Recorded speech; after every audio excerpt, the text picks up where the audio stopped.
Andy's dialed in. Good evening, Andy. Recording in progress. All set? Man, that's the most dressed up I've ever seen him at one of these meetings.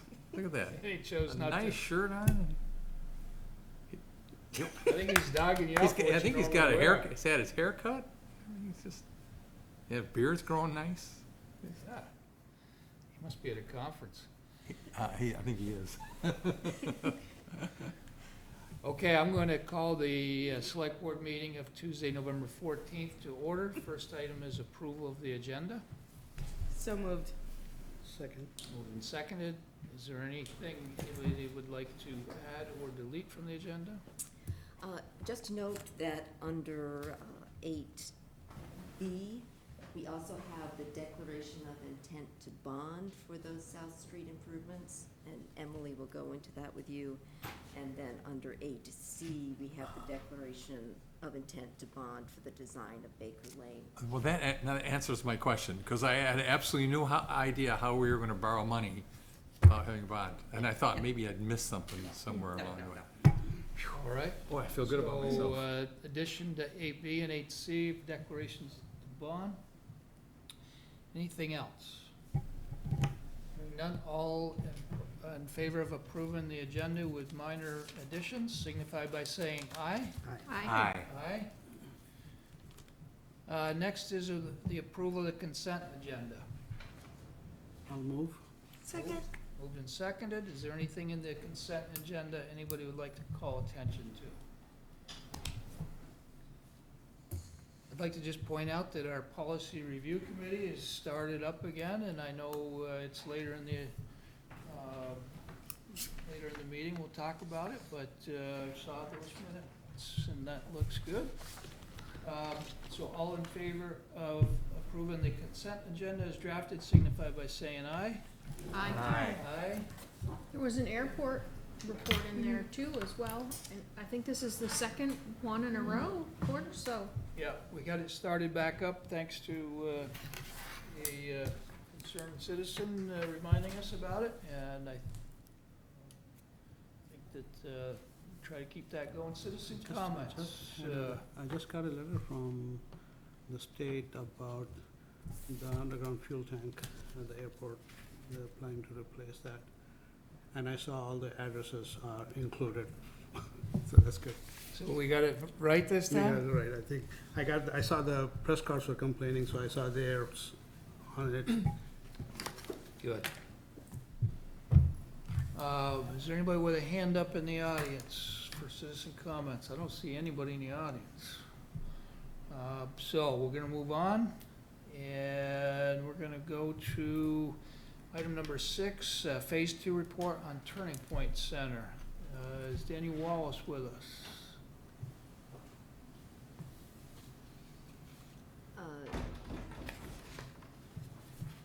Is JMHOL Danielle Wallace? Okay, I think we're running a little bit early, so she may join us. Any chance Daniel Wallace is out there?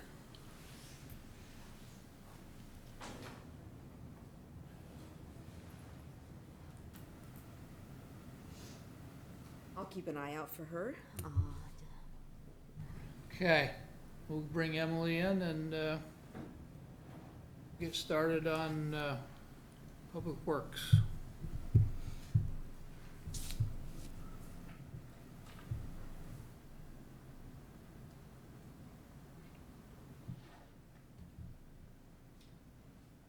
Good evening, Emily.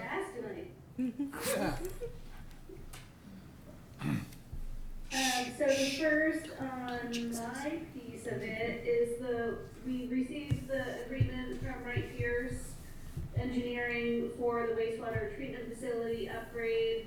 The state has already signed off on it and approved it, so we've gotten through that hurdle.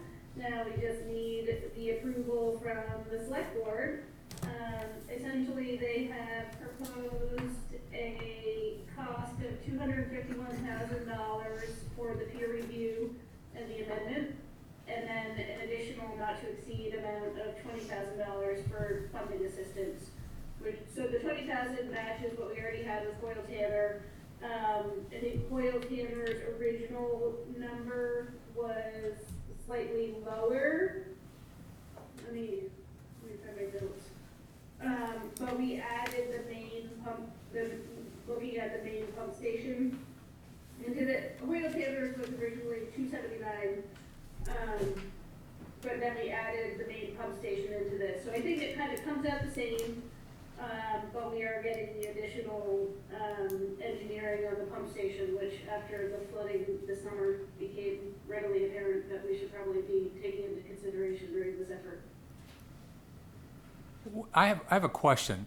What is it, a peer review? How does that work in this case?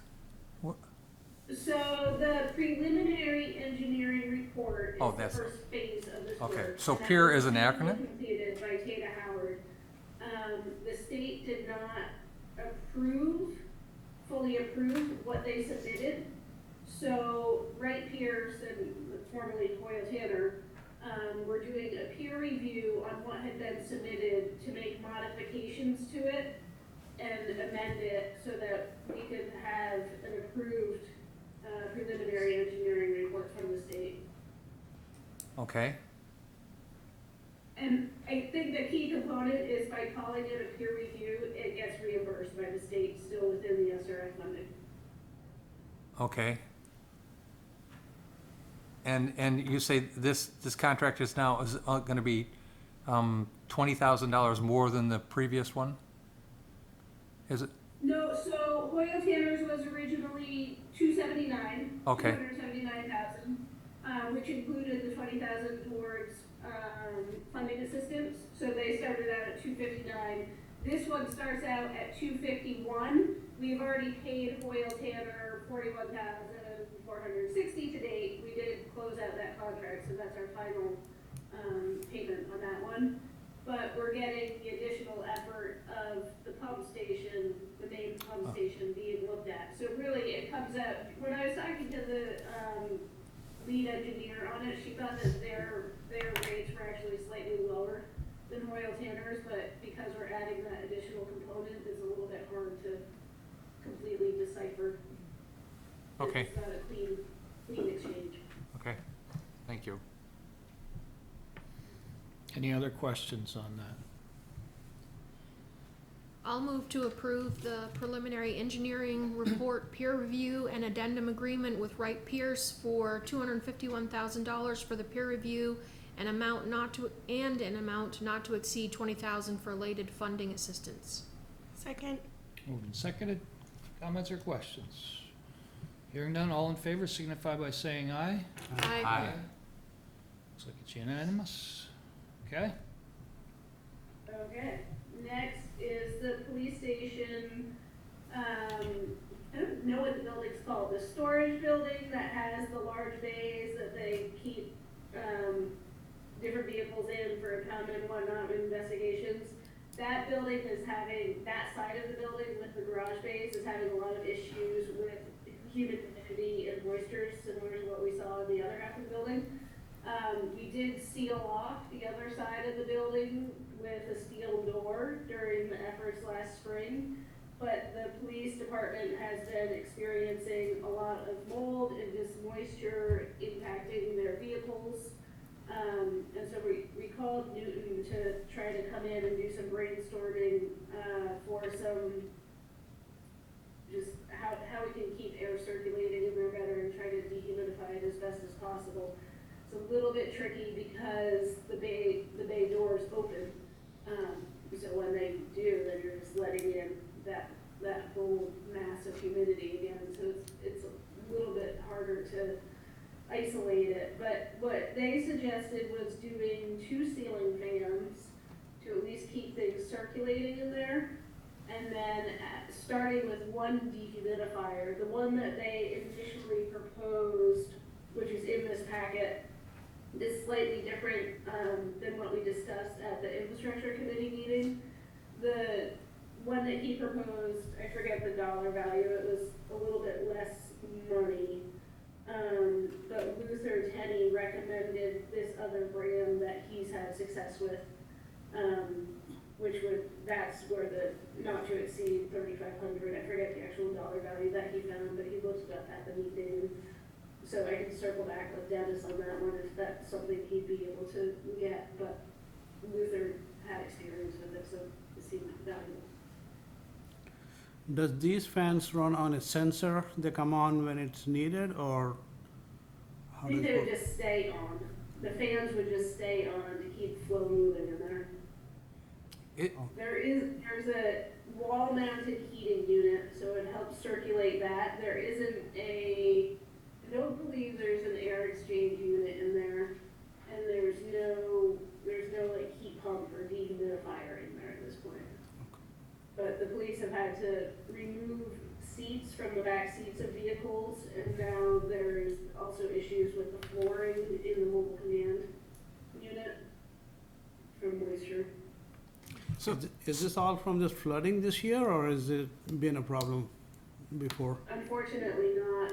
No, it was prior to that. I don't know. I don't know when they brought it. They contacted me about it it was this summer, July, August, but I think the molding had been going on for quite some time. I don't know if it had been communicated or not to be part of the previous project. Okay. And I don't think it was looked at from the engineering and architectural aspect in the previous work. Did that facility have a lot of moisture in the basement to start with? Yeah, there used to be standing water. Standing water I down fell there. in that. That's what I was remembering, exactly. so these, Is one humidifier gonna be enough to even make a difference? Dehumidifier? We were trying, yeah, I don't know the answer to that. I think this is the part of the building that's just on the slab. Luther's thought was that without vapor barrier, it would still be getting the moisture from the portion that is on the basement. So the infrastructure committee talked about like a two-pronged approach, looking at a longer-term solution, but taking these immediate steps.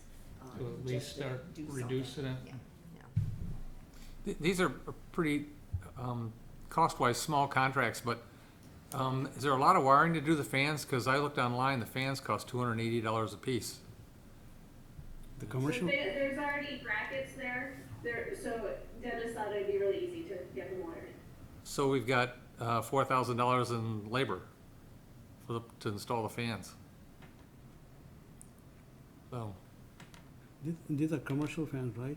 I looked online, because I looked at the, the estimate, and I just looked online, and the fan is, I think, $280 a fan, so.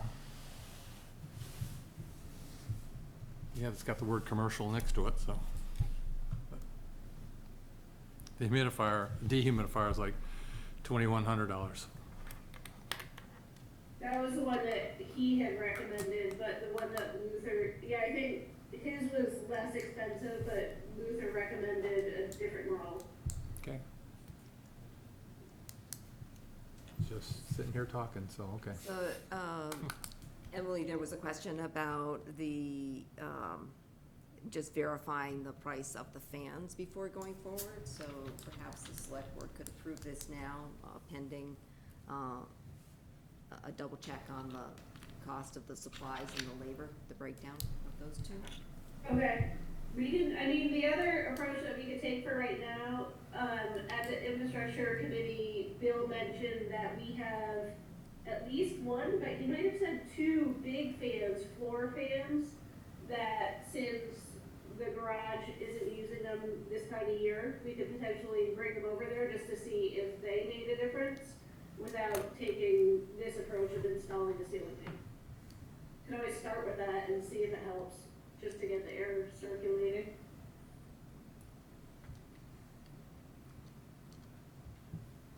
And put the dehumidifier in there? Yeah. Yeah. What's your preference? I would go for it with the ceiling fans personally, but Well, why don't, I think, yeah, I think it would be a good way to really, I think from the floor, you probably won't get the same value as you would from the ceiling. but if there's apprehension in the cost of it, I mean, we can ask for a cost breakout too. Why don't we approve it subject to you reviewing the fan, the value of the fan pricing? Versus the labor, how much Mhm. that is, yeah, Yeah, that makes sense. I'm looking at it now, it's like $150 to $200. Yeah. but I think those are, there's no way those are commercial fans. It's the same, no, actually, it's a I commercial. spend more for my house fans than $150, $200. It says 280, and it said it was the same, I just I don't did, know. I had 56-inch, It's a 56 Bar on inch it, whatever it is. industrial ceiling fan. so he might have a different model number. Yeah, A real commercial fan. okay. Any other questions? Pleasure of the board. I'll move to approve the proposal from Newton's Electric to install 2 ceiling fans to the garage storage area of the Middlebury Police Facility for a cost of $4,780, subject to a review by Emily. Okay. Second. Moved and seconded. Any other questions or comments on that motion? All in favor signify by saying aye. Aye. Aye. Okay, unanimous. I also move to approve the proposal from Newton's Electric to purchase a portable dehumidifier in the garage storage area of Middlebury Police Facility for a cost of $3,500. Second. Moved and seconded. All in favor signify by saying aye. Aye. Aye. Aye. You have a vote, Andy? Andy? What was that? Now we're talking to Andy. And I believe we have, Danielle Wallace with her hand up now. So if you wanna circle back to her after. Emily. Yeah, if Daniel Wallace is with us. Emily, you can stay right there, because we're gonna come right back to you, but we're gonna bring Okay. Daniel Wallace in to take care of the item that was before you. Okay, no problem.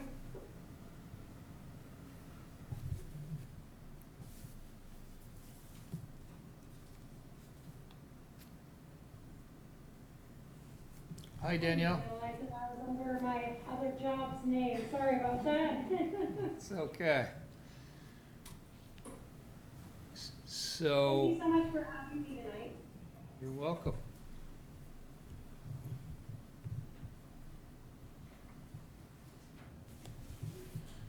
Happy to just, really this is just to show gratitude to the select board. Last year, we, received notice, from Kathleen about the opiate funds that Middlebury had received. And I attended a select board meeting to talk about how, the Turning Point Center could utilize those funds, to, support recovery, and also help combat the growing substance use issues that are going on in Vermont and all over the country. Willingness for Middlebury to invest in our services is so vital. And we were able to use those funds in ways to keep our coaches available to go to the emergency department 24/7 and meet with people when they are admitted to the emergency department with a substance use issue. So about a quarter of those funds paid for 3.5 months of on-call staff. They also paid for us to do outreach at the hub, as well as the teen center, John Graham Charter House. We also did some presentations at the Middlebury High School as well as the Bristol High School. And that, I think everyone's acutely aware of the substance use issue and how it affects us all. And our services are continuing to try to do what we can to help people and support people to make the changes that are needed to make our community safer overall. And we can't do that without the support of our communities, and we're just so grateful for Middlebury's willingness to invest in our services and in, our neighbors. and our employees, and there are very few people that aren't touched by substance use in some way.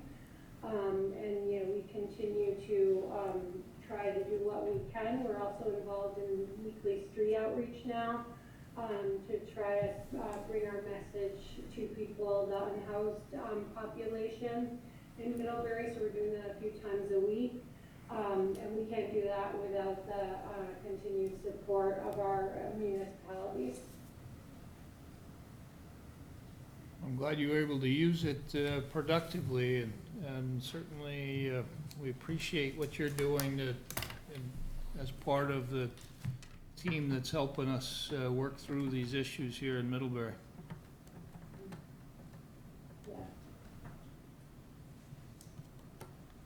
I just wonder if anyone has any questions that I could answer, any questions about the services we're providing, or any information I could give them, I welcome. Are you, it seems like I read that you're working to get more space. Is that moving forward okay? It is, yeah, so we are gonna renovate our current location. Unfortunately, due to various reasons, moving to the St. Mary's School is just out of our reach. So we are gonna renovate our current location, so it's more conducive to recovery and a welcoming place that people wanna come to. And will also give us more space and make our upstairs accessible. Right now, it's really not ADA compliant, so only staff is working up there. So it's really gonna change our space. We have the way it's constructed right now makes it difficult to have one-on-one conversations. So that is moving forward. Good. What kind of a timeline are you expecting that to move forward on?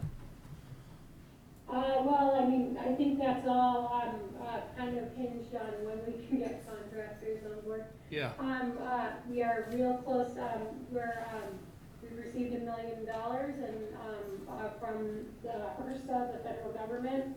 So that's already began.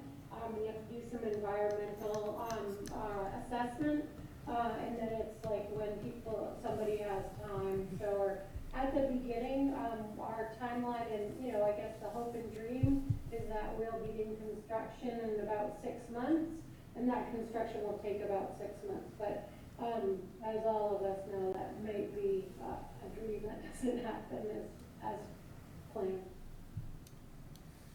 Well, we certainly wish you that goes smooth for you, because we know it impacts your capacity to provide support to everybody. So hope it does go well.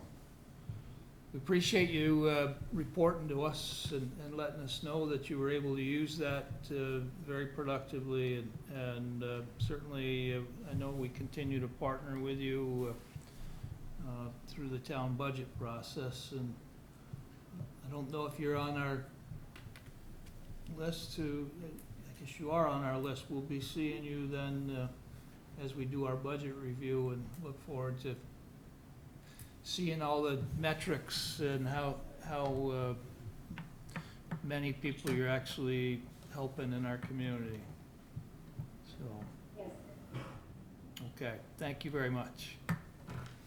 Great. Have a great night. Thank you so much for having me. So Emily, I think we're back with you on wastewater pump station number 3.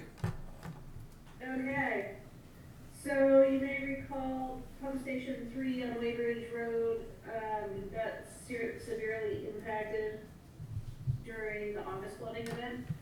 And worked with Otter Creek Engineering to come up with a plan to remedy it. Essentially, there's a stormwater line that runs sort of intersect with the overflow pipe, and so when the storm water overtopped, it just completely destroyed the outlet pipe.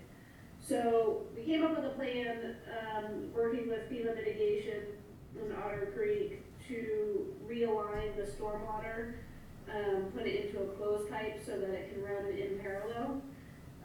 It's a really steep slope to get down there, so we had to coordinate with the property owner next door and clear some trees. But I think we're finally at a point now where we're able to move forward with the realignment. I reached out to a few, multiple contractors to see what ability they would have to get it done this year. And only one of them was able to in the time frame that we were hoping. So Champlain Construction gave us a quote they gave us a not to exceed quote.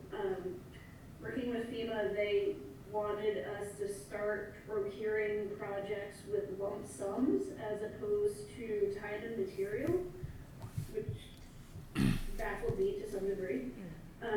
But so I subsequently went back to Champlain and asked them to at least break it out for us here. So they did break it out. That's what's in the packet. It came to $163,404, but definitely a little. It's a bit of a. There's still some room for unknowns in there, just because the site is so tricky to access. So we're asking for approval for not to exceed $175,000 to get that work done as soon as possible. And that will be a FEMA-supported effort. I move to authorize the town manager to negotiate with Champlain Construction to conduct repairs and upgrades at the town's wastewater pump station number 3 for an amount not to exceed $175,000. Second. Moved and seconded. Any questions or comments on that? So they're gonna be able to get that done before, like, right off, they're going on to it? Yeah, that was the goal. Nobody else could get to it before mid-December, and we really wanted to get in there before seasons really started changing. So they're prepared to start. Wow. Yeah, and FEMA's, what's percentage that they pay of this? Is that a 90% or 100% or? Is it 87.5? 87.5 for the public assistance side, and then mitigation gets a slightly different piece of it. So the stormwater realignment will go through mitigation. The overflow pipe reinstallation will go through public assistance until we don't replace it with clay pipe. Anything in addition to replacing it with clay pipe then goes over to mitigation. It's, yeah. Keeping your stuff organized after this is probably a big challenge, because their organization is different than what we would normally organize it as. It's a little bit of a lit. I think the biggest hurdle through the August storm is that we have insurance claims that then FEMA picks up the difference on, so we have to track it for both. Yeah. We have federal highway claims that nobody else will cover, but it's only on certain roads, and then we have straight FEMA claims. It's a good thing you have the master budgeteer as your boss, so. Emily's been doing the Now, lion's share of the work. we have seen the capacity that she has, so. Okay, well, sounds good. All in favor of approving the motion signify by saying aye. Aye. Aye. Aye. It's unanimous. Skate park. Onto the fun stuff. Middlebury Skate Park project came to the infrastructure committee, requesting support for submitting a grant application to the Vermont Outdoor Recreation Economic Collaborative to help fund the construction of the concrete skate park at the rec park. There's no match requirement, but it is a reimbursement grant. So I believe the maximum they can ask for is $375,000, which puts them in pretty good shape for the overall project. From the sounds of it, it's historically been granted to sort of different avenues, but they did give some similar program examples that did receive this funding, so they thought we had a pretty good chance of getting it. Wow. So this would put it on the map. We put it on the map for sure. Close. Yep. Okay. Any questions? Pleasure of the board. I move to authorize the Middlebury Skate Park project to submit on behalf of the town of Middlebury a grant application to the Vermont Outdoor Recreation Economic Collaborative to seek funding support for the proposed Middlebury Skate Park. Furthermore, the town manager is directed to determine the procurement rules related to possible town support of the related geotechnical engineering study. Second. Moved and seconded. Any questions, comments? No? All in favor signify by saying aye. Aye. Aye. Aye, sorry. Okay. A soft unanimous. And we're on to the main pump station. Back to the less fun stuff. So the main pump station, you're all aware, we lost 3 pumps in the August flooding. It's back up and running on the rebuilt pumps, so we've finally removed the bypass. But there is significant concern that those rebuilt pumps that are now 20 years old will see issues in the near future. So we came to you, I think in mid-September, looking for support to replace those pumps with new ones. That original cost did not include the split seals, which is what has historically had issues in those pumps over the past few years. So we asked for a revised quote with split seals in them. So we received a quote from Aquasource, I forget. And with split seals, with motor and pump, each pump would be $75,162, bringing the total pump cost to $225,486. That does not include installation. We're estimating that to be about $15,000. But it would get us all new pumps. I don't know. This is all of the work at the main pump station has been funded through insurance to date. I don't know how insurance will look at replacing pumps since there are technically pumps in place now. But I think it's something that FEMA would consider as mitigation. And so it could be one of those interplays between those two, whatever insurance doesn't cover them, FEMA will. Emily, were these the ones for that were underwater and not intended to operate underwater? Yeah. Yeah. Hence the concern for their longevity. And the new And ones, they were already at their 20-year lifespan before they were submerged. yeah, but the new ones are are built such that they could operate underwater? Oh, no, the new ones are still not submersible pumps. Still The not. goal, part of the reason that we added the pump station and the headworks in general to the preliminary engineering and the peer review was to look at ways to make changes to that pump station so that we can keep water out of there, floodgates, whatever it be, make improvements of that nature so that we don't have issues in the future. Okay, now I'm understanding it a little better. Okay.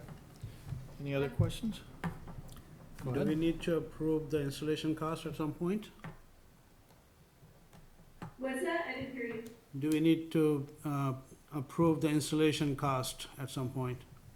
That was included, right? This is not included in this. Yeah, we can circle back with that one. I think Lair needed the installation for the rebuilt pumps, and it was $3,800, I think, somewhere in that. It was significantly lower than what we had budgeted. Okay.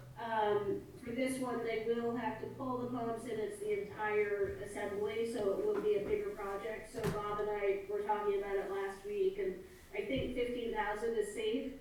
From seeing other bills that they've submitted, that's probably a little bit on the high side. But there is a 28-week lead time on these pumps, so we have a little time to figure that piece of it out.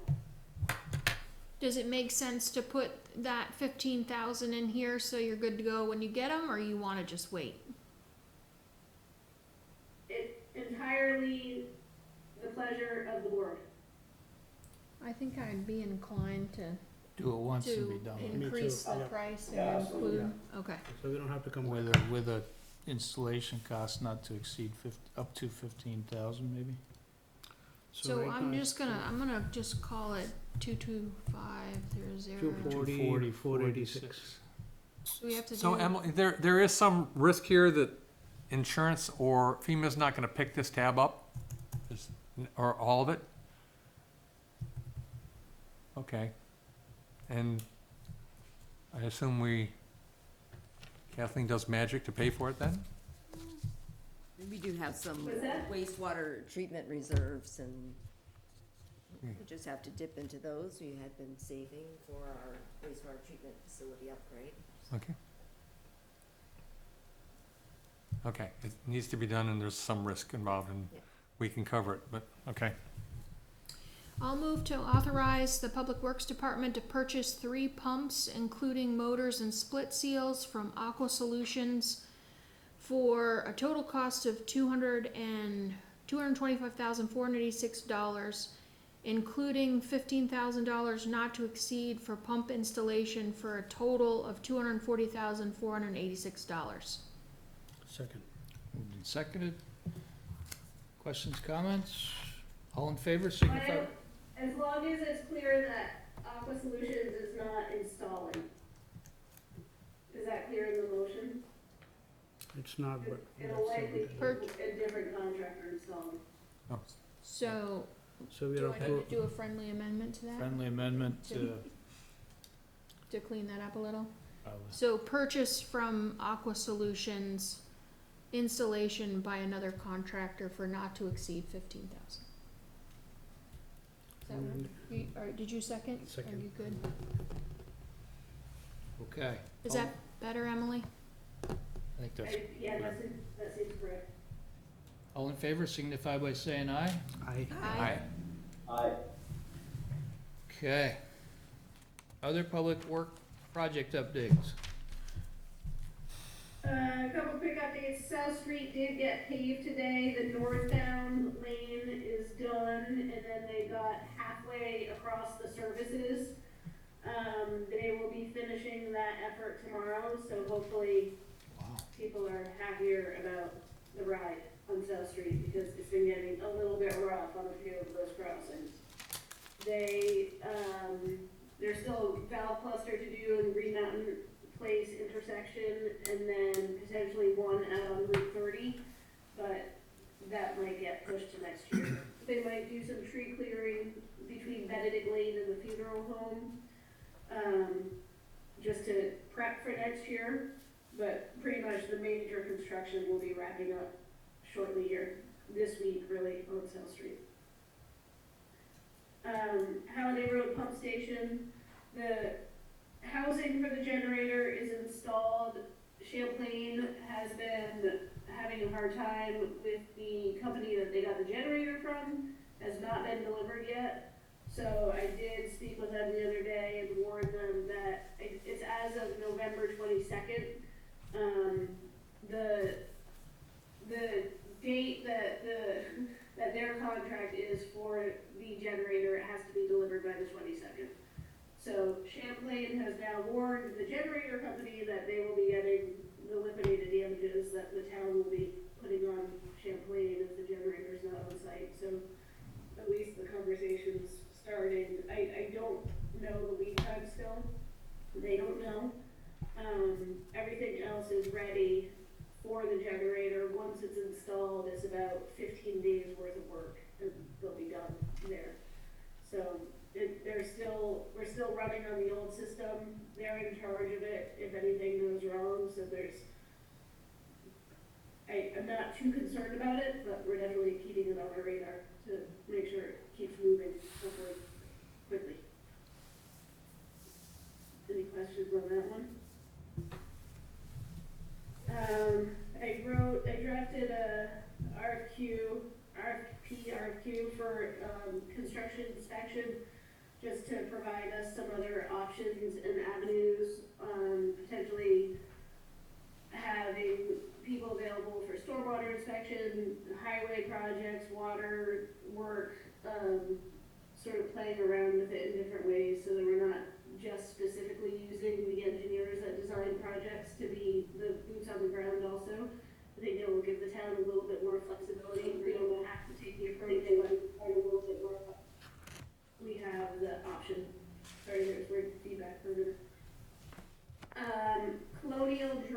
Can I ask you a question about we the, finally got the infrared company to schedule for Monday, November 20th. Looking at the weather, it is supposed to be a high of 35 degrees that day. So I think we're gonna call that off. At the time, I've only used that equipment once, and it was summertime or like August, and it took a considerable amount of time to heat the pavement up to make it malleable enough to work with it and be able to blend new mix in. I also have the concern that now we have been sanding, salting, so all of that material would potentially be getting mixed in with whatever we're blending. So I think we would be destroying our composition more than helping it. We've sort of been going back and forth. Right now, where I'm leaning is to just make an 8x8 patch around these structures so that we at least have new mix going in. It's one joint, it will not be the end of the world, but at least it's new mix, it'll be clean mix, and then be done with it. It'll give us enough area around there to be able to grade it out smoothly so that our plow trucks aren't hitting it. So I think we're gonna cancel the infrared for Monday. Hey, Emily, we had a any- question on Yeah. Dan had a question on the construction inspection. yeah, the construction inspection, so currently, all the projects that we have designed are usually inspected by the designer, by the same company. Correct. Is there, now, with the diversity of the amount of, the diversity of the inspections that you have in here, is there really an engineering company out there that could service all these various projects? Because when, we don't use any companies like that I know of. I don't think Landmark or Otter Creek or, Yeah, I mean, I worked for one for 8 years or 10 years, and that was my primary job, and I just bounced around to different construction sites inspecting whatever the project was. So there's a number of them. I mean, I work for EIB, GPI does it, but there is a host of them that offer those services.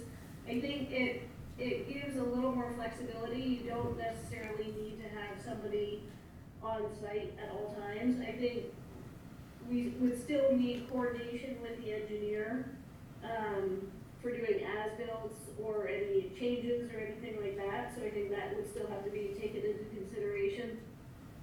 But it's, a lot of towns sort of do it this way.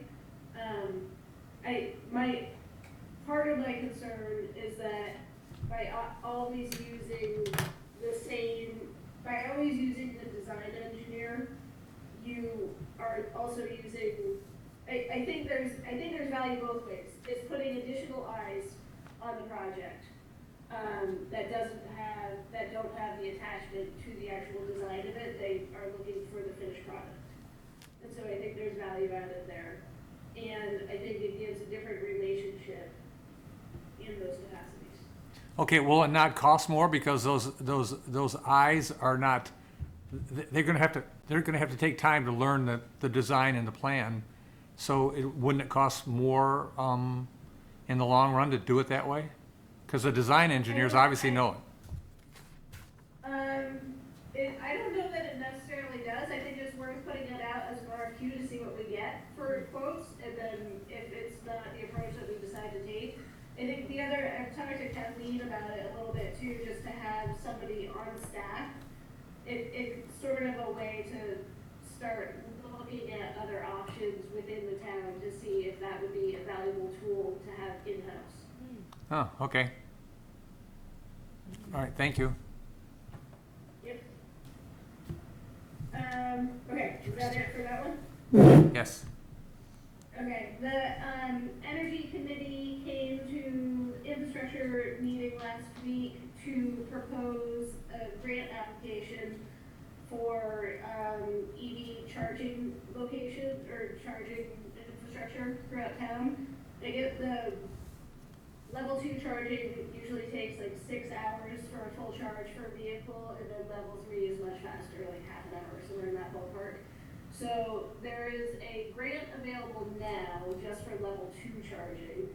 But there is one soon to be released by the state that will involve level 3 chargers. So we've sort of started looking at locations, trying to figure out the best fit for that, where people would be close to downtown, but not necessarily taking a prime spot. And then how we could accommodate them. I think the reception of the committee is best if you can have two of them side by side so that you can use one stanchion essentially, I think. But it has to be on 3-phase power, so there's a few variables involved. So it was more just starting the conversation that we'll be looking at the different scenarios and different locations and probably coming back with a grant application to support some level 3 chargers in the town. And I think Bill's moving forward with getting a level 2 charger, one at Public Works and one at wastewater, to support our vehicles that we just purchased.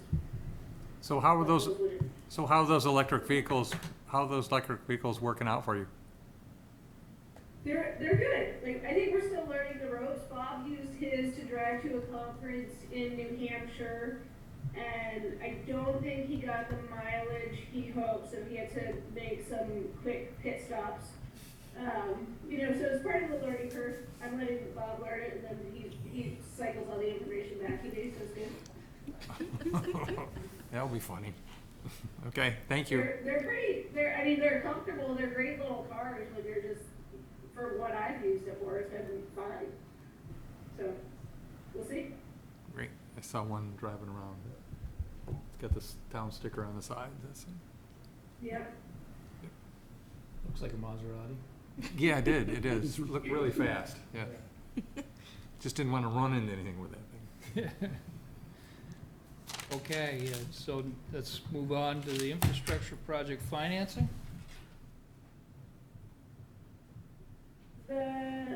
So financing, so we have drafted a notice of intent to bond, for the wastewater treatment facility upgrades.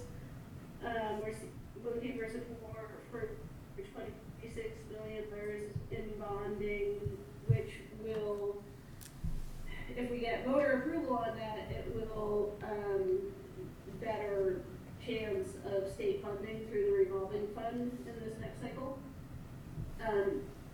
I think we're estimating that project to be around $25 million and then $1 million in engineering, somewhere in that ballpark.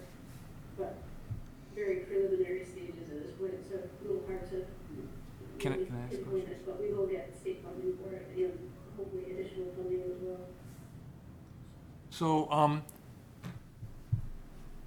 So without a preliminary design, how do you come up with, is this just a wild guess of 26 million? I mean, you don't have a preliminary design, so how? It's based on what projects are going for right now.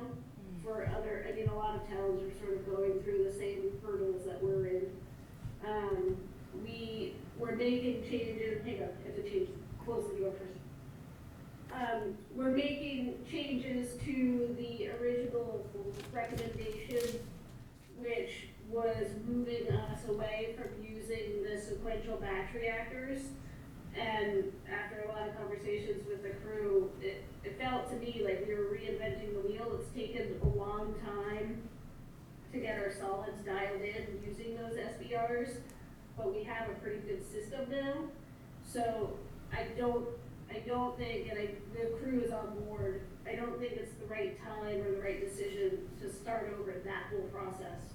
So there will be a cost savings there, but we will be putting more money into the solids end of it, either with the dryer, like we have the high study done, or I think that's where the conversations us to go, anaerobic digester investigated, but I think that's a pretty good reference number, at least to start from, based on what other towns are seeing.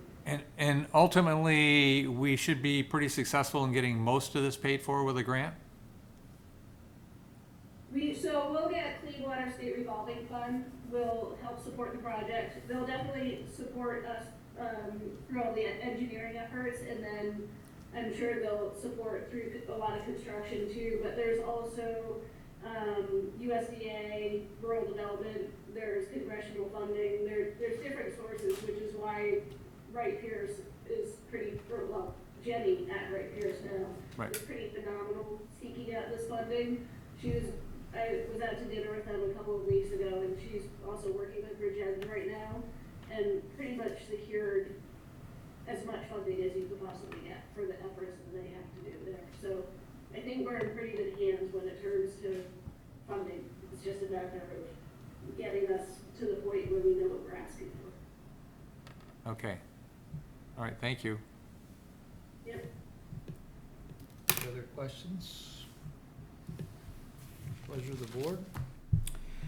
I'll move to authorize Town Clerk Karen Mott to sign the declaration of official intent of the Town of Middlebury in relation to potential bonding for the construction of a new public wastewater treatment facility for the Town of Middlebury.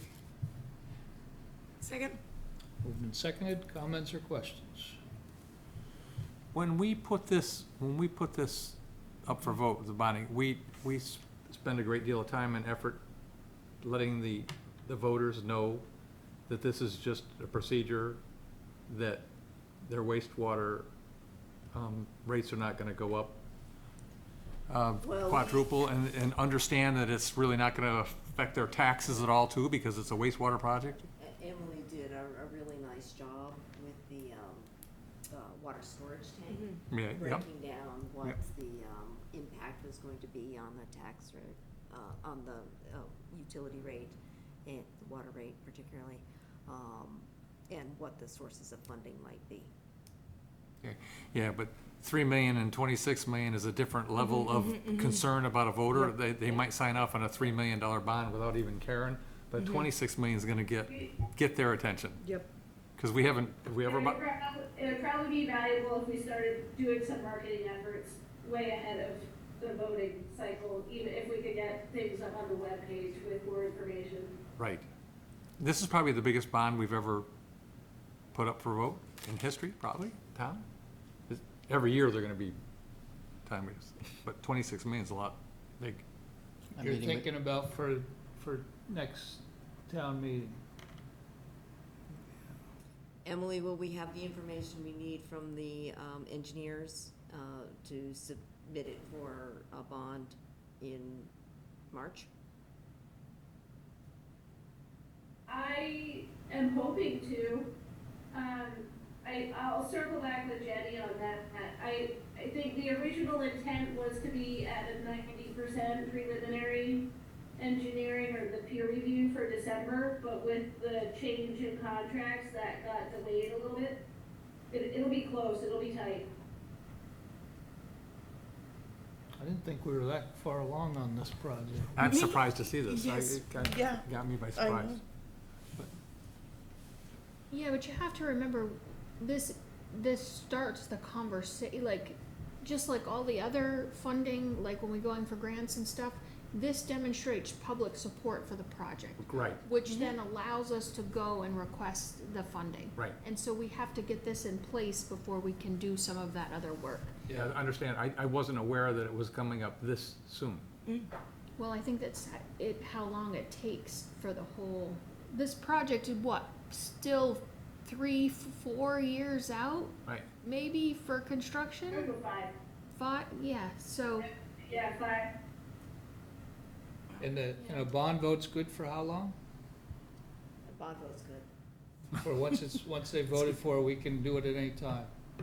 or not. Or not? Yeah. It just gives us the authorization to plan and move forward. yeah, it's public support for I the thought project. I got it. I got that part. limited if we don't actually take out the bond money. Right. I thought we had a 3-year period of the bond vote if we don't actually borrow the money from the bond bank. Is that enough time? Let's check on that, Emily. That's enough time, the funding's secured by then. You take out $1 and we can just draw the rest when we do it. Good idea. Yeah. So I obviously have, I know we gotta do this, I know that we're gonna be talking about another bonding issue too, which Yeah. is gonna really kick the town's butt. I mean, it's just gonna be really confusing, but Yeah. If it's too tight, can we move it to the following year, this bond, on top of this bond? For this vote,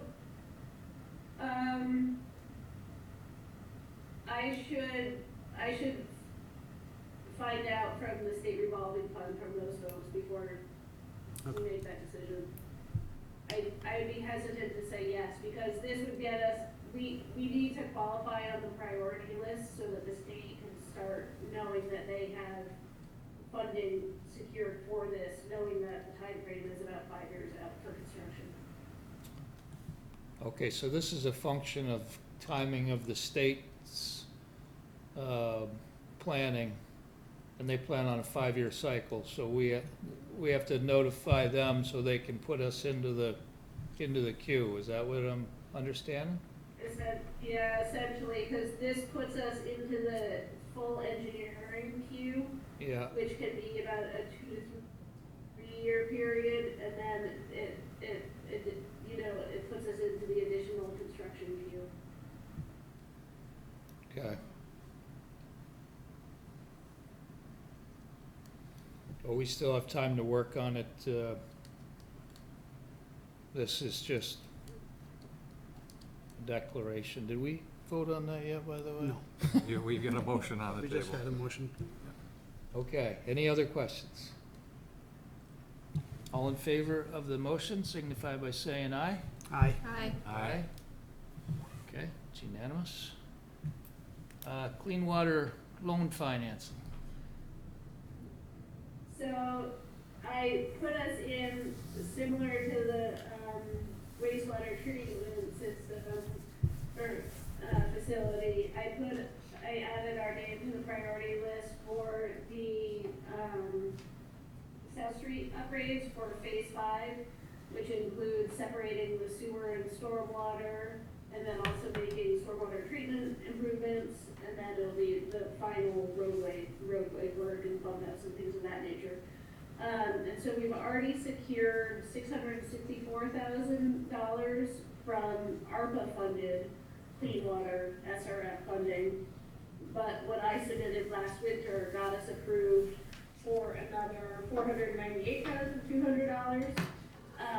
But similar to the wastewater, we have to show community support for the project. So this aspect of work is likely a $1.5 million job, currently in design. And we had originally proposed to put it out to bid this coming winter. I think we might bump that by a year just to get this current phase of Casella work and water line replaced. But in order to secure the funding that we have been provided, we have to show community support in the form of a bond vote. So we already have roughly $1 million in funding for this $1.5 million project, correct? Correct, and with this funding, I believe that, so we're gonna be required, we're sort of within that threshold at this point. The gap would be the match that we have to provide. I hate to back up at all, but I'm curious what stormwater treatment means for Middlebury.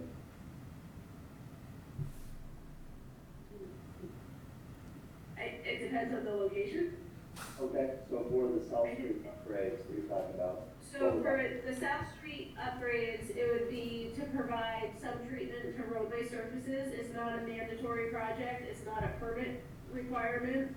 It would just be Middlebury making a good effort to add some bioretention or something along those lines. We're thinking of using the areas that are proposed for being bump outs for the traffic calming, utilize those as a treatment area.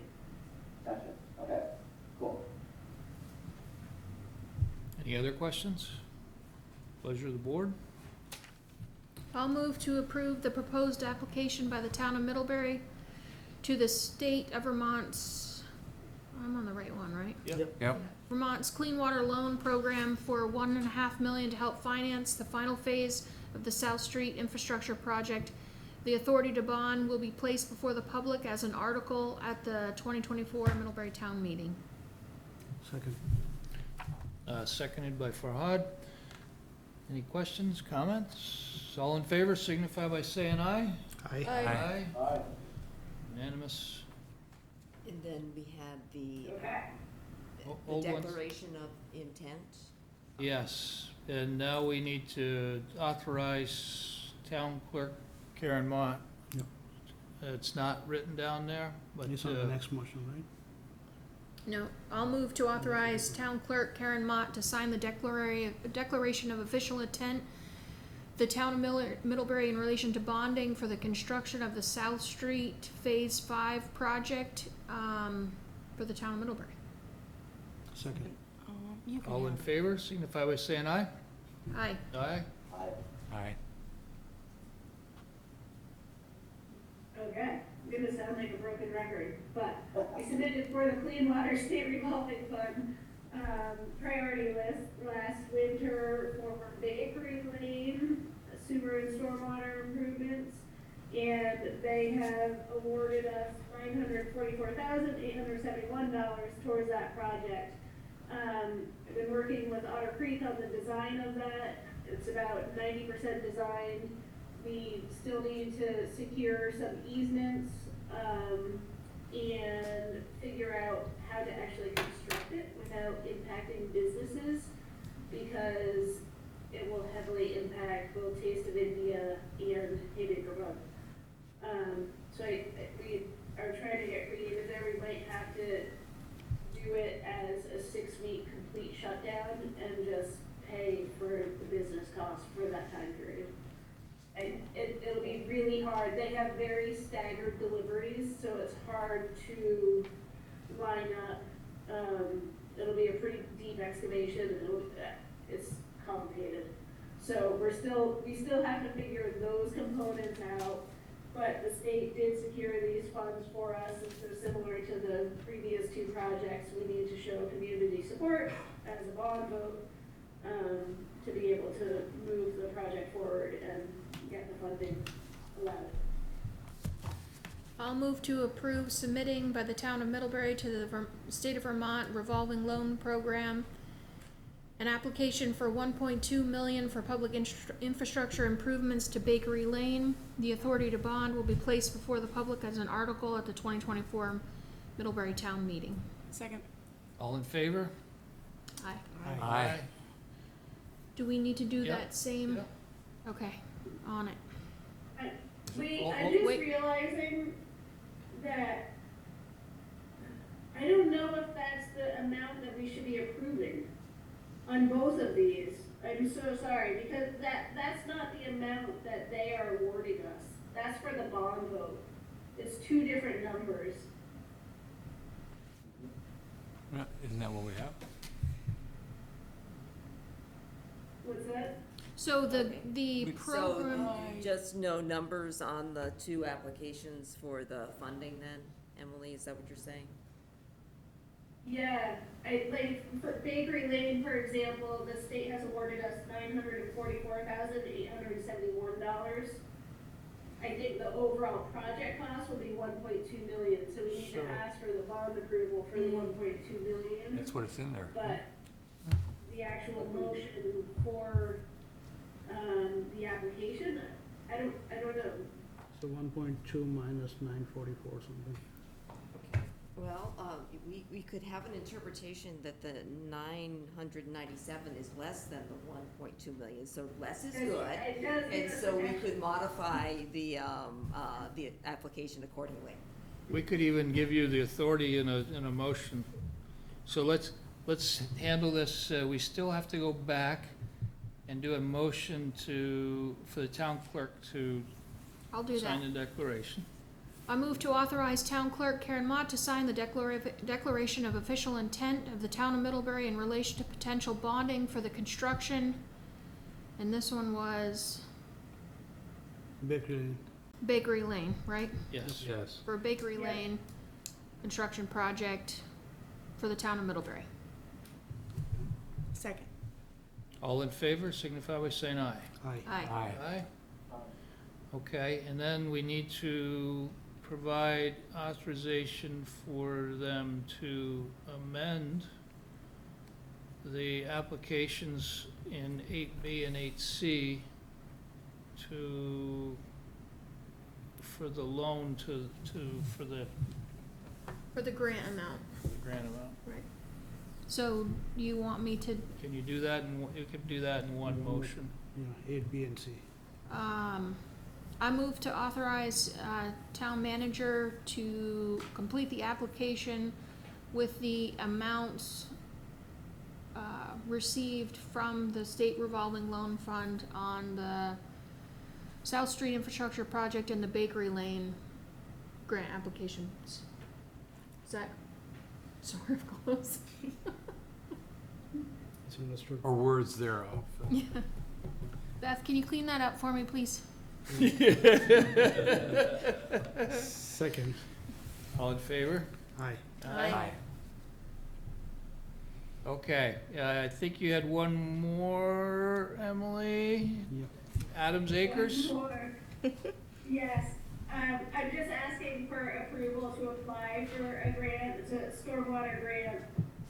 Municipal mitigation offers it through beach grants, and it's a really good, funding source for Adams Acres stormwater permit requirements, which is the Oregon Street, what's the other one? Millard? Wilson.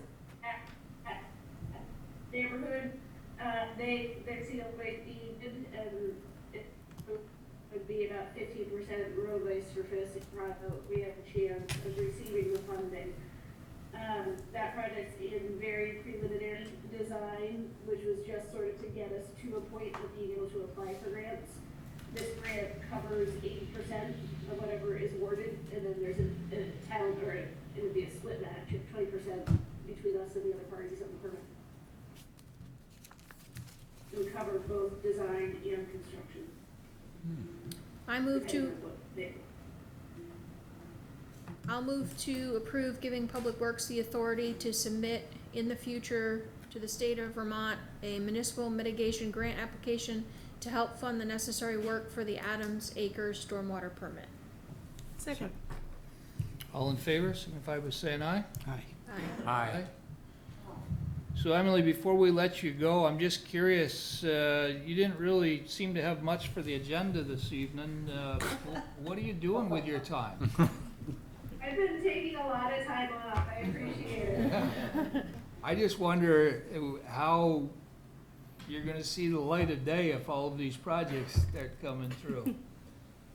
I feel like once South Street winds down, my life is gonna be so calm, I'm not going to know what to do with myself, so it's good. I think one thing she should prepare for is for the town meeting, because she's gonna get up and explain all these, bonding issues to the She's town. she's very good at that, so, okay, well, we really, I know that we've had a lot of these issues and they've been hanging over our head. So, the fact that you're hopefully finding a path that brings a lot of the funding back to the town to get these done will be awesome. So thanks for your work. You're welcome, thank you. Okay, we'll see ya. It's your guys- time. You guys still awake? No, I always learn a lot at these meetings. Oh, yeah, so do we. Brian, I just wanted to say I'm meeting with Emily on Thursday to write about the bonds. Oh, that'd be great. Thank you. That'd be great. Yeah, thank you. I look forward to reading that so I can understand better. I think we might have Judy Harris with us. she's She's there. here. Great. Who's indispensable. Boy, she is. Kathleen, is there Yeah. a way I could share my screen? Are you,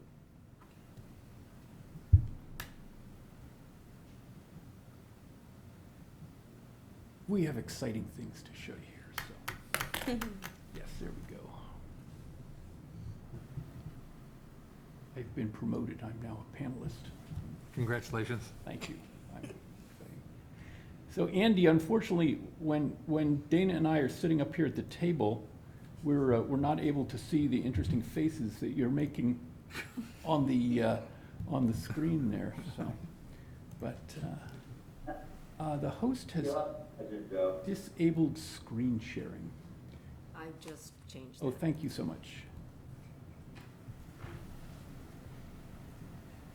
Great. Well, Dana and Judith and I are delighted to be here with you to give you an update on what's happening at the library. We really haven't spoken to you for a couple of months. A lot's happened in the meantime. Part of that time was devoted to negotiating the contract with our selected architectural firm.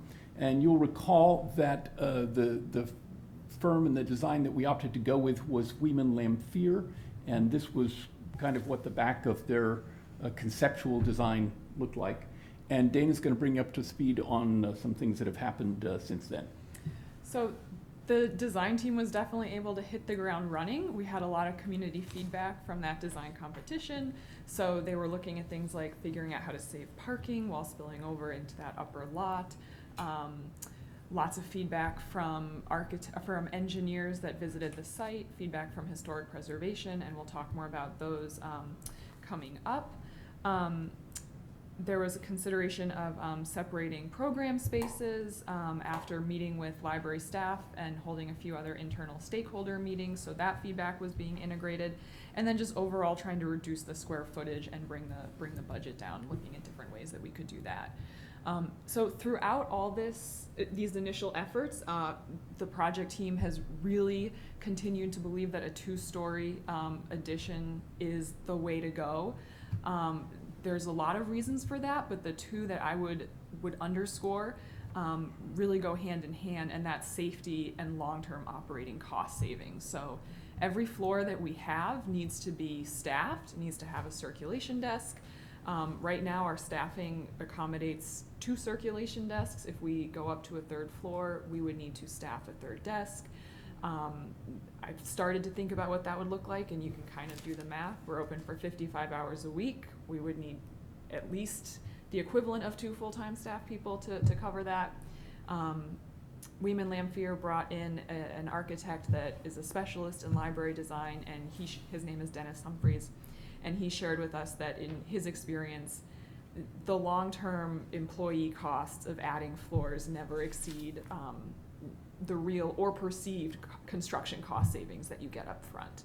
So the project team has really, recommended formally that we continue to explore the 2-story option as the vast preference. And that's not a conclusion that we all came to immediately.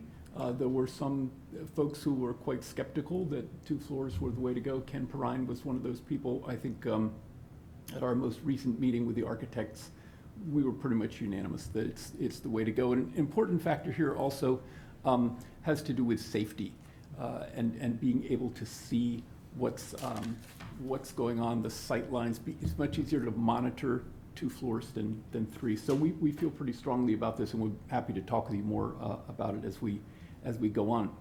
We also found that we face a few challenges in this design. The first one was that the front entrance extends, in the original conceptual design, goes out to Main Street.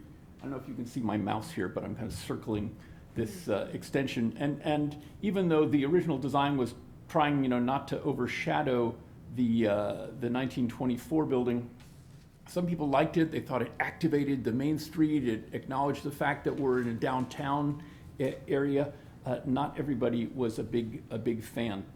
And in particular, the folks at the Historic Preservation thought that it overshadowed the 1924 building, and they have requested that the entry be taken back actually to behind the edge of the 1924 building there, so that it would actually be just slightly recessed.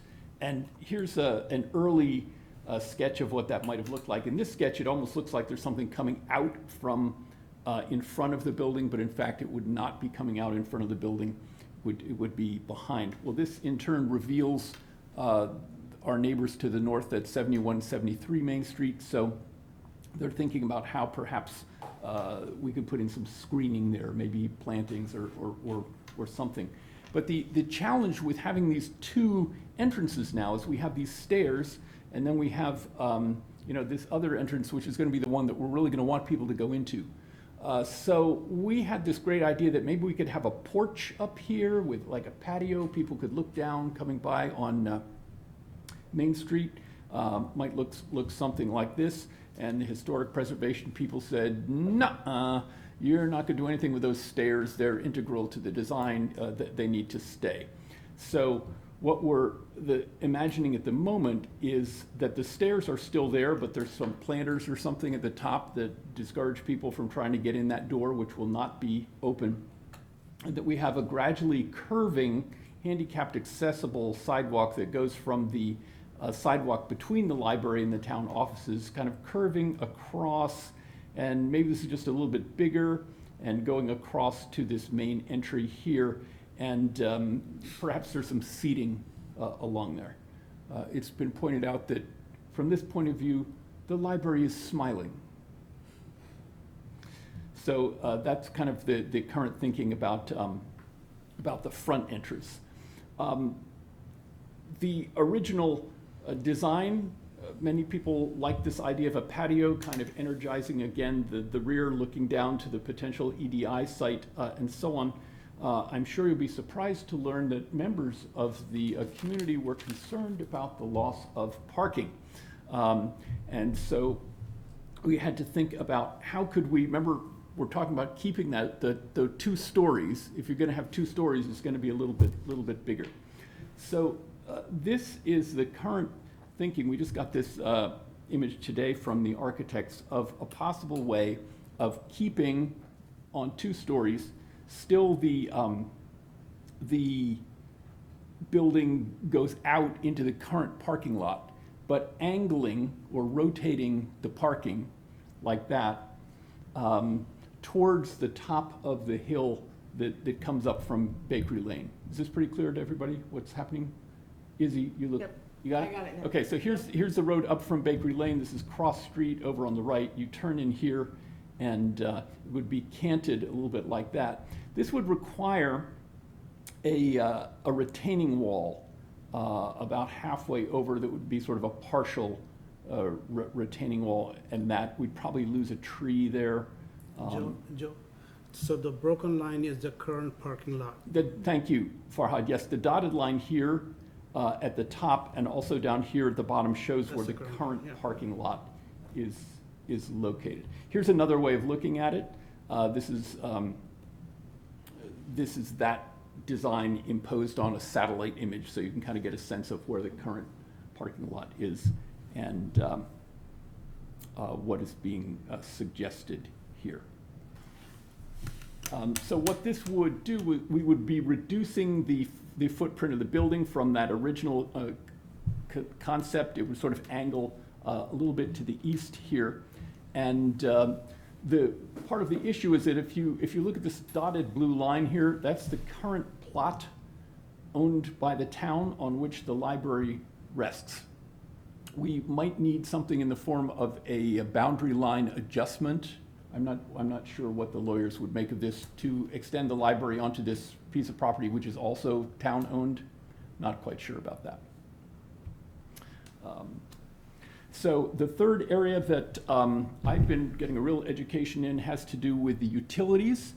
If you come up that ramp up from Bakery Lane, from the lower parking lot on the right, you'll see a utilities vault from Green Mountain Power. Back against the Marquee Theater, you'll see about 4 gas lines, which all go along the Marquee Theater about chest high. Then there's this utility pole, which has transformers at the top and carries quite a few electrical and communications lines. And this pole would need to be, or its services would need to be relocated. The engineers think that they could put a new transformer down below this one and make that happen. You'll notice this particular design here of the canted parking lot draws a line between this transformer, which is right behind the town offices, and this utilities vault over here. That's because there are 6 buried conduits underneath where this sidewalk is. There's a 2 6-inch electrical conduits, and I think about 4 for communications. If you go out to the parking lot in the daytime, you can see where those are. So that's of concern. And then also of concern is the fact that our neighbor to the north at 7173 Main Street, which is the nail salon travel agency, has a sewer line that goes right through where we want to put our building. So the engineers are looking at different options for that. What they're hoping is that they could essentially bury that sewer line in a kind of a chase underneath the slab foundation with a manhole cover, here at this end and another one at the other end, because if it were necessary to create space for that here right next to the Marquee Theater, that would be creating some space constraints for us, so on. So, Judy, I know that you're on this call. Is there anything you'd like to add to what I've been sharing?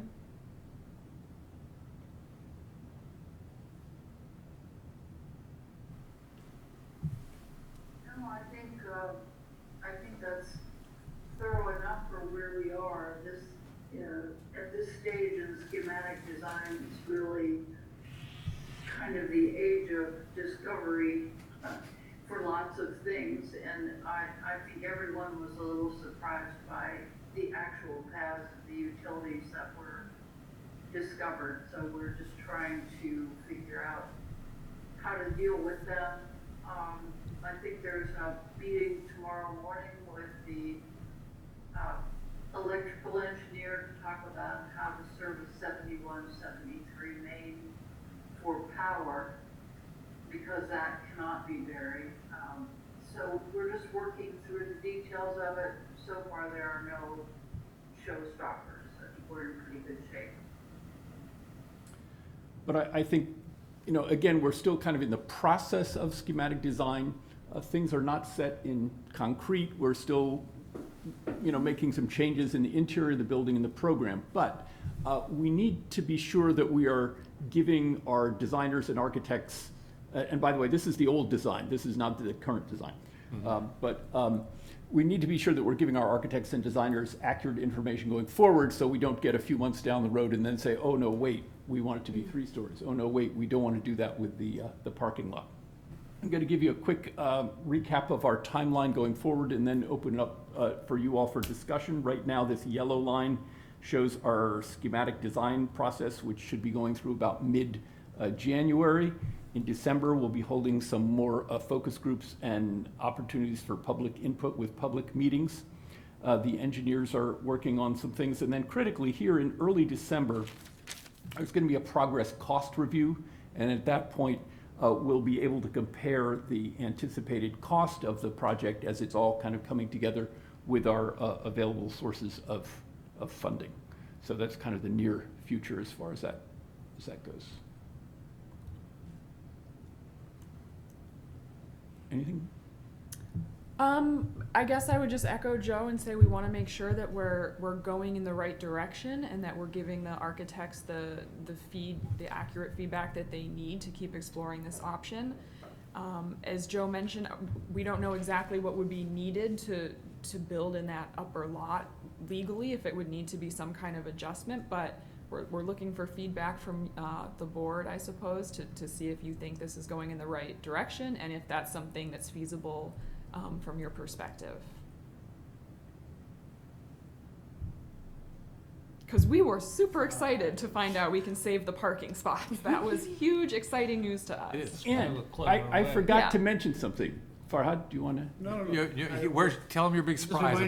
Well, our design construction team has been looking carefully at the lower parking lot, and they think that there's an opportunity to organize the parking down there more efficiently, and by reorienting some things, doing some restriping, to possibly gain as many as 10 parking spaces in that lower lot. So not only with this plan would we be able to not lose any parking spaces, we'd actually be gaining a few. And we could gain those now if you wanted to paint tomorrow.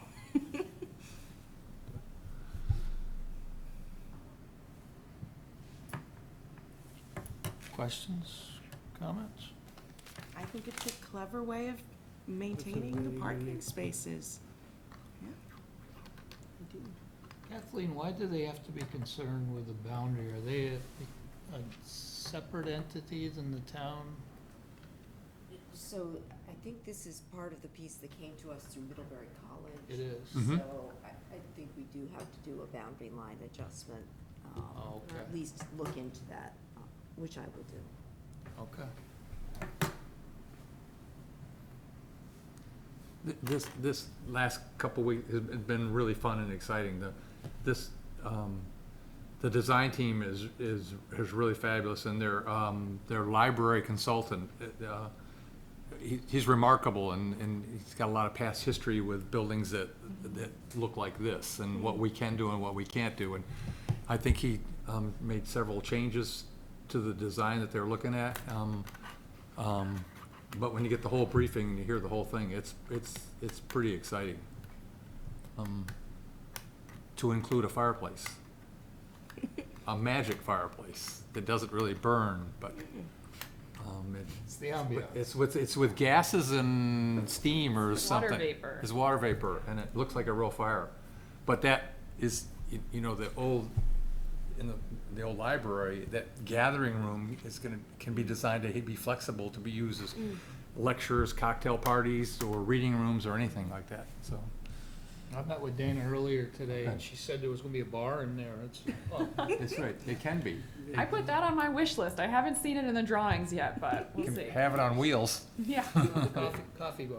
And coffee. there we go. Well, no, Very nice. one of the suggestions of the consultant was, look, these days you want flexible space. You can put chairs on wheels, you can put bookcases on wheels, you can put tables on wheels, you can move them around in different ways for different purposes, so. And you also, you understand it's being designed so there can be nighttime access to the conference rooms and stuff like that without actually going into the main library, which would be a great asset for us. You charge for access to that? Only if it is a program that's not free and open to the public, or if items are being sold. So for example, if someone wants to have like a private kid's birthday party in the community meeting room, they'll pay. It's a nominal fee. And then likewise, occasionally, this has happened like 3 times in the time I've been there, someone will want to have a program where they are selling their wares. And if they're trying to make a profit, the exception to that is books. If an author is speaking and they want to sell their books, we don't charge them for that. I was just gonna grab that as the example when you charge. No, we like promoting literacy and local authors, so that's, So Actually, the historic preservation was a little bit of a surprise, and you had to rework it. Do you project, is there anybody else you need to meet with at the state, or anything that you could potentially put another kink in your design at this point? I think historic preservation was the big one. I have not gone through this process before, so I guess maybe I'm not the best suited to answer that, but I can check in with Judith and Chris Huston, and I'm sure they would have that perspective. But I think that was the big one that we wanted to make sure we met with them early. Judith, can you think of more similar hoops we might have to jump through down the road? No, I don't think so. The engineers have all in their separate disciplines looked at it, and have done enough investigation. Fortunately, a lot of them also worked on the town offices, so their familiarity with the site conditions, what the underground situation might be, have all been discovered already. So we have a good team in place that has that background. In terms of the code analysis and all of that, they're very familiar with what the code says about this particular building type. So I don't see anymore. I think historic preservation is the only one that tends to be a little subjective. So that's the one we felt the most vulnerable about and did in fact run into a couple of barriers there.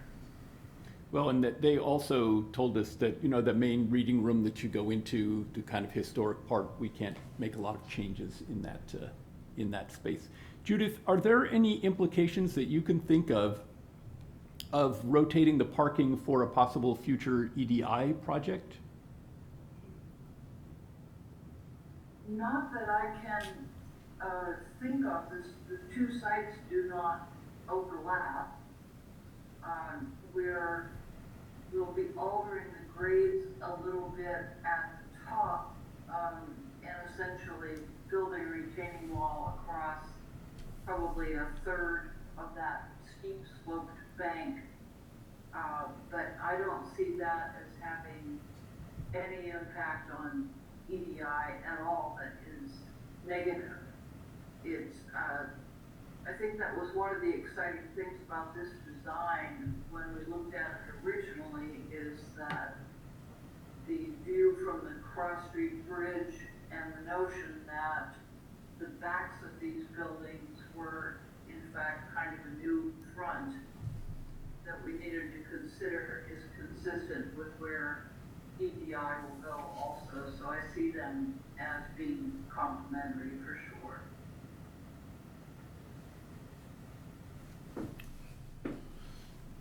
Questions? Comments? Someone care to make a motion? Where are we? So number 9, talking I'll, about confirming the Yep. design is moving along. I'll move to confirm that the IPL 100 library designs for the Ilsley Library renovation expansion project will be based on a 2-story design. Second. Comments or questions? All in favor signify by saying aye. Aye. Aye. Aye. I Unanimous? also, sorry. Go ahead. I also move to approve the proposed change in the IPL 100 library design to allow for angling of the proposed structure towards the northeast to prevent the loss of any existing parking spaces. Second. Comments or questions on that? All in favor signify by saying aye. Aye. Aye. Aye. Okay. Thank you. And Thank Tom you. Weybridge? Yeah, and now I'm staying up here. Yes. This is really Thanks, Jill. exciting. This is fun here. Yeah. So about a year ago, the Weybridge Selectboard came to the trustees and were interested in obtaining library cards for their residents. Different members of different surrounding communities have brought this up over the past few years multiple times, but it's never really progressed to this formal inquiry. It certainly never moved this far forward, so it's really exciting. The trustees and I spent a couple months doing research, trying to see what other how other libraries in Vermont handle this, if there's best practices, kind of thinking what would be the implications for Ilsley, how might we figure out a reasonable and appropriate appropriation in exchange for these library memberships. And so the trustees came up with a proposal, and Kathleen and I met with Megan Sutton of the Weybridge Select Board 2 weeks ago to kind of have an open-ended conversation and see where they are and float this proposal. And so what the trustees are proposing is an annual appropriation based on the number of Weybridge households multiplied by the cost of a non-resident family membership, which is $70. So that works out to about $25,000 a year. Megan took that to her select board, and they are interested in continuing to explore it and are thinking about putting it on or having it as an article at their town meeting. So I'm bringing it to the select board to see if this is something you'd like me to continue moving forward with, in which case I would start working on a draft MOU perhaps, and help Waybridge promote this to their constituents ahead of the vote. I think it would be wonderful for Middlebury to make this move. It would bring more people downtown, which would support vibrancy. It would position us better, I think, for applying for grants, because we can really position ourselves as a regional resource. I think it would build goodwill leading up to any capital campaign for the renovation expansion project, the more people we're serving. And if it goes through, it would serve as a nice roadmap for any other communities that want to kind of buy into the Ilsley system. So I'm happy to answer any questions. I just wanted to know how much they were gonna contribute to the construction project. As far as payment on the bond. Yeah, but Don't make them nervous. this is just for annual memberships. Yeah. They just want to be members, they don't want to own the building. Yeah. But I think that amount is a recognition of the use that they get out of the resource already. I think it signals a willingness, I think, to contribute to that, the tax support for the library. Like you said, we'll be in a stronger position to apply for grants and stuff, right? Being a regional. I think so, yeah. Yeah, I think this is fantastic. It's something that I was really in favor of when I was on the Middlebury board. I know that already for things other than circulation, we don't restrict things to Middlebury residents or school attendees.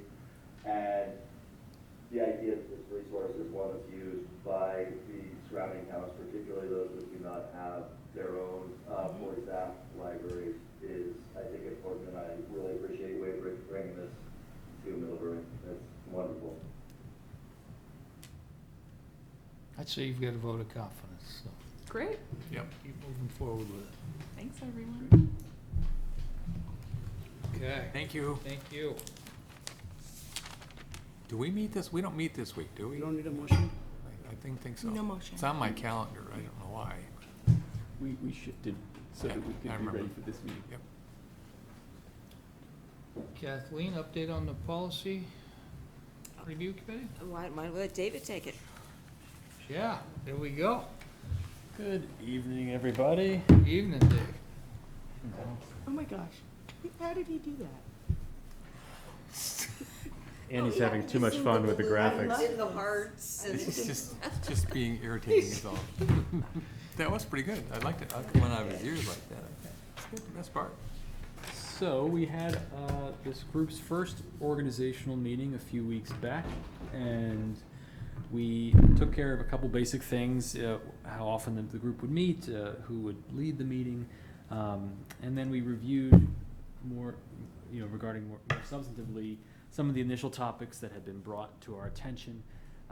As a reminder, the purpose of this is not just to review existing policies that the town has that, as you remember, Chris English and Beth and Gary and I think a few others had done for quite a, they spent a couple of years really going through each policy and bringing them up to a more modern standard.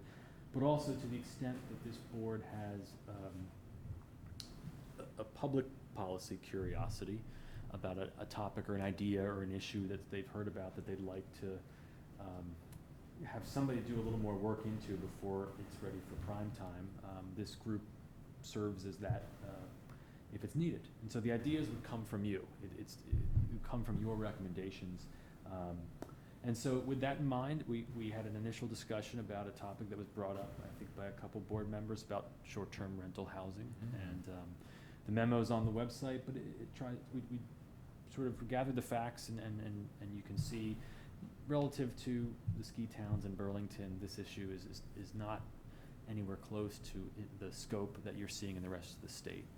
The percentage of the units in this town that are being used for that purpose are just, roughly, around 1% compared to, and there's no trend line going upward, as opposed to some of the other towns in this state that really are facing a more legitimate discussion about housing and how it's being used maybe for non-traditional purposes.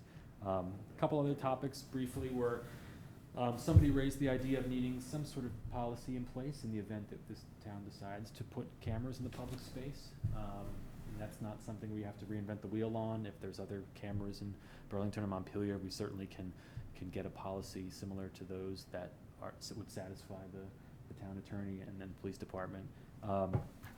There was a topic brought up about on-street winter, the town's winter overnight parking ban. That's something that I've done initial research on, and should the group want to continue exploring that, there's a few communities in Vermont that have some policies that are different than I think the normal policy, which is just don't park don't park overnight during winter in case we got to plow. So the group will the idea is that the ideas that are of value, they'll return back to the select board with recommendations. And then as always, as this group has other ideas to ask the group to look into, they'll do so. So that's the summary of the first meeting. And we've got a couple applications, Kathleen, right? Two Yes. or three of folks who've shown some We interest. have some heavy hitters that have applied to be on the policy review committee, and that we'll be bringing to the next meeting. Next meeting? Wow. Let's see. There's, Good I'd point, heard Dan. that, I'd heard from at least one that had applied, so. and Well, I enjoyed how the current members voted each other into an Yeah, it was, office, and it was unanimous, actually, which was pretty good. Civil election among the two members. A lot of competition between the two, if I remember. And the other thing I forgot to mention was I think somebody had raised to Kathleen, this select board, I think, had a policy or has a policy that probably needs to be refreshed regarding electric vehicle purchasing, if that rings a bell from 4 or 5 years ago, maybe a little less than that, 3 or 4. And just revisiting, I think, what it actually requires versus suggests, and maybe it's an opportunity to revisit what you'd actually like to have as a requirement in the rules versus a broader goal or hope or something. So there are different kinds of things, but I think the premise is the ideas that are, where there's really substance to it, the group can bring back to the select board recommendations, and frankly, the ideas where maybe the takeaway is, no, this isn't a good idea, we can present that too, before it goes too far down the rabbit hole. So, any questions about it? The Energy Committee in the minutes that we got, indicated that they were interested in reviewing that vehicle policy. So we should let them know that indeed we're looking at it. Okay. It does look like it's sunset because it said it would be reviewed in a year and it was not. This committee really, when I first thought about policy review committee, it sounds like one of the more boring things I could do in my spare time. But I really like the fact that you're looking at issues that we want to talk about here and that we want to address but never have time, and now you're addressing these issues and can bring them to the board. So it's exciting, man. I'm happy about what you're going to do. Is not to have them kind of academically talk for the sake of talking, but if there's a thing this group wants to dig into, I think that's really it's how you ensure you're using people's time well, and also they're not just kind of having aesthetic I think it also can help with the problem of this board getting together for a couple hours every 2 weeks, the select board, and a whole lot of things need to be done outside of that cycle, and it's not all falling on David and Kathleen to do the research and bring things to us. No, I think it's great, yeah. Set things out and get it back in a couple months with some research and some ideas that have been collected from other places, without it all falling on that kind of stuff. Although David is clearly jumping into these things with. Yeah, I mean, I enjoy this stuff, so this is. Well, he's got to handle your exploding head is what he has to handle. So there's so much going on with him. So. And I think public art, did we ever come up with a policy on public art? Ooh. I did some research on it. Yeah. Okay, so that would be something I would add to the list that I think we started looking into it, but I don't think we ever formalized anything. It's kind of. And you also received an email about drones. Drones? Drones. Yeah, drones. Oh, thank you, yes. No, and I see that Fred is listening in, and one of the other things I mentioned was that our public assemblage, permitting, he had pointed out that there was some confusing language between that and the non-public noise ordinance variance that we created when we revisited the noise ordinance. So something to kind of make all of the language around that a little more harmonious. There you go, Fred, I was paying attention. We're always seeking harmony. Always seeking harmony, that's right.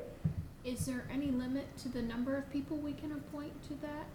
Well, I mean, it's always been small just for interest, right? But if we have a couple people interest, can they all be included, or? This group is looking for larger, 5 to 7, was that the That's number? what I saw. That's what we're aiming So for. we had 3 before, because they were they were reviewing more existing, Yeah. plodding through that. Now we're talking about, So it's, I mean, we'll see. I More. think we've gotten 3 or 4, and we have 4 or 5 members on the group, and you know, I think, especially if we have folks with kind of different experiences, that helps. As if you think of it like clay, sort of building something from scratch in some cases. So, yeah, you know, we'll bring the new names to the board, I guess, in the near future. And I also think there's a great opportunity if we're working on a specific policy for a couple months to bring an expert on that topic, just as someone to come to our meetings and share their perspective. You know, if there's a policy that impacts a certain group of people or employees of the town, instead of bringing them along to talk about policies all about the town, just bringing them on to talk about the policy that they're an expert in is an opportunity that I think we have. Yeah, pulling, even if it's certain town staff pulling billing, for example, about the park, just obviously there's certain institutional knowledge that he would know better than the rest of us, so that's a good point. Great. Cool. all right. Well, there's the update. Thanks, Thank Dave. you. Thank you. Heather? Yep. I reviewed the check warrants and found them in good order. I move to approve total expenditures in the amount of $1,058,501.70, consisting of $936,246.89 for accounts payable and $122,254.81 for payroll for the period of October 25th, 2023 through November 14th, 2023. Second. Moved and seconded, all in favor? Aye. Aye. Okay, start with you, Heather. Board member concerns. Not really concerned, but I did see on the Middlebury Police Department's Facebook page the other day their advertisement for their annual holiday toy drive and donating new unwrapped toys to the police department. So just wanted to put that out there and remind people if they were interested. I'm sure they would also accept monetary donations if people would prefer. So just want to remind everyone that that's an opportunity this holiday season if they were interested. I didn't know they did one. Give them some toy tractors. Yeah. Rod? We were talking about the library, about the use of the event spaces. Interestingly, the Manchester Library does it all the time. They rent out their spaces. They do meeting rooms, small cubicles for somebody to bring a laptop and work, and you can pay a fee for that. I thought that was very interesting. On that line, I think the way they are planning to do the community room as if you have a private event, to charge them, I think that makes sense, I think, yeah. So, no, that was my comment on that, and everybody happy Thanksgiving. That's We right, we will be won't seeing- meet again before that. Yep. Yeah, oh, that's right, Thanksgiving. Yeah, Isabel? I got nothing. All right, Dan? I just wanted to emphasize how interesting it is what's going on in the library, and now it's just at a point where it's really fun, but also to recognize that Judith is invaluable to that group. She is remarkable. Her expertise is we couldn't do it without her. So, Also, how the designing is opening up to us, right? yeah. How it just, the way they worked on the parking lot and stuff, it's amazing. Judith has been really instrumental in moving several town projects Right, I know. along. It's just my first time the I've whole, I've been around her. PD reuse project, Town offices? Town offices? town Oh, the- offices. But what, she also had something to do with the Rangers, or the DPW, but didn't she look at the ranger station? Oh, no, Public Works, She helped us evaluation with of the the Public evaluation Works. of all of the buildings. Rec center, Yeah. rec center. So she's really quietly been real instrumental in helping the town of Middlebury on several projects, so. Kathleen has her on her work chart as special staff. Yeah, she does, that's right. It's, oh, she represents herself that way too. So, you know, another thing, just, I'm amazed at the crime that's going on in this state right now. You know, I haven't lived here as long as many of you have, but man, there are people there's more murders and people being shot and violent crime. It's just, we're becoming like every other state. Not only losing our environment and smoke and everything, but this is just crazy. 2 of them are teenagers, right? No, The one who- you know, I don't know how Burlington's keeping up with it. It's like a, They're not, they're They're not. losing businesses and. yeah. Yeah. That's all right, they can come here. Businesses can come down here. Going to Williston Yeah, and. Wilson's picking up. Take some.